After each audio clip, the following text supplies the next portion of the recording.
Welcome Movement Specialist to Triplane Function, where we take a muscle that's relevant to you and we show you how you can see it, feel it, move it, and teach it.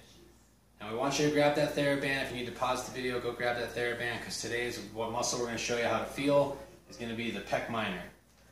What's the Pec Minor known for? Typically, we notice that the Pec Minor kind of known for anteriorly tilting and protracting the shoulder.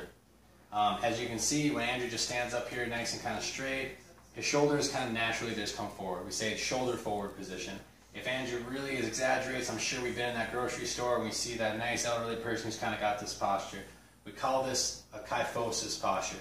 What can happen when somebody's kyphotic? They have these tight pec minors, plethora of things. The scapula can become disorganized. We can get a tight first rib. We can lose how much this clavicle moves. We can also get shoulder impingement. We can get bicep tendonitis. Your brachial plexus, the ulnar nerve, comes right underneath this pec minor. That can get impinged. People will start complaining of tingling, numbness, even neck pain. So it's really important we learn how we can effectively stretch and lengthen this pec muscle. Now the pec minor, it originates from ribs 3 through 5. So if you can see kind of where the logo of my shirt is here, it runs vertically and laterally, and it attaches into the coracoid process of the shoulder, right around here. So what we want you to do is get those TheraBands out, have it on, kind of wrap it around just like Andrew is, going underneath that armpit, under and around. Everybody got your TheraBand on? Now we're going to kind of show you how can we lengthen this muscle. So some good ways. We'll have Andrew turn to the side again. We talked about how it anteriorly tilts and it kind of protracts. How can we lengthen it? Okay, well what if we posteriorly get that tilt of the scapula? Okay, coming back like that. Now what about if we get the upward rotation where he brings his arm out, the scapula sitting flat here, and now upward, yep, go ahead, upward rotation, we're lengthening that muscle now. And finally, you can see it in front here, sorry Andrew, externally rotate. Good, and lengthen, putting some more tensioning on that, okay? Pull that TheraBand down tight so you can feel it. Absolutely. What ways do we go on the internet? What are we kind of seeing when we look at the pec minor? Everybody, oh, doorway stretch. Put the doorway in.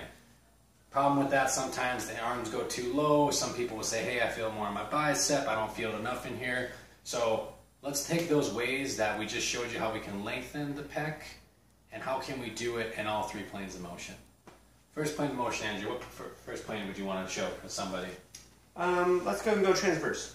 Okay, let's go transverse plane. Let's go no pre-position, just moving that arm out to the side. So go ahead, Andrew. Step forward there, yep. I'm going to go right by you. See how we're getting this lengthening here, this tension right here? Excellent. Now we talked about that posterior tilt in the sagittal plane. Absolutely. Can even get your belly and back involved into raise that hand. You gotta get that chest involved, or else you can be kyphotic and still do this. That's not what we're looking for. Open up that chest. Absolutely. Great. And finally, frontal plane. There we go. Get a good lengthen. Really feel that TheraBand, guys. Play around with that. Other good effective ways now. I said something about the doorway stretch. Now let's talk about how we can pre-position the arm, put it on something. Here, we use a little mantle. Again, Andrew, again, you guys play. You guys know your bodies. You guys are the experts. You find out, does it work better with my palm down, with my palm up? Whatever works best for you. Again, we'll start. Wait, Andrew already show you some top-down approaches utilizing the arms. Let's go bottom up. Let's start with those hips. What can we do? Transverse plane. What if we rotate? Ooh. Feel that, Andrew? Feel it. Getting the lengthening of that TheraBand right there. I especially feel it more palm up. I feel like that adds a little posterior tilt already. Excellent. What about if we go, obviously we can get the arms involved, where he's swinging in the transverse plane. We can do all that. Perfect. What about sagittal plane? What could we do? Could do that. Yep, perfect. Really trying to open up that chest. Really trying to open that chest. Perfect. You can get that butt back, load and explode. Oof. Perfect. There we go. And what about finally, let's do frontal plane. There you go. Using that arm, using those hips at the same time, kicking those hips out. Really getting some good lengthening. And keep that posteriorly tilted. Keep that scapula back as far as you can. You'll really feel it in that pec minor. Absolutely. Now we're really getting a good mobilization of the coracoid process. I mentioned earlier, it originates on the first 3 ribs. Ideally, Andrew kind of alluded to this earlier.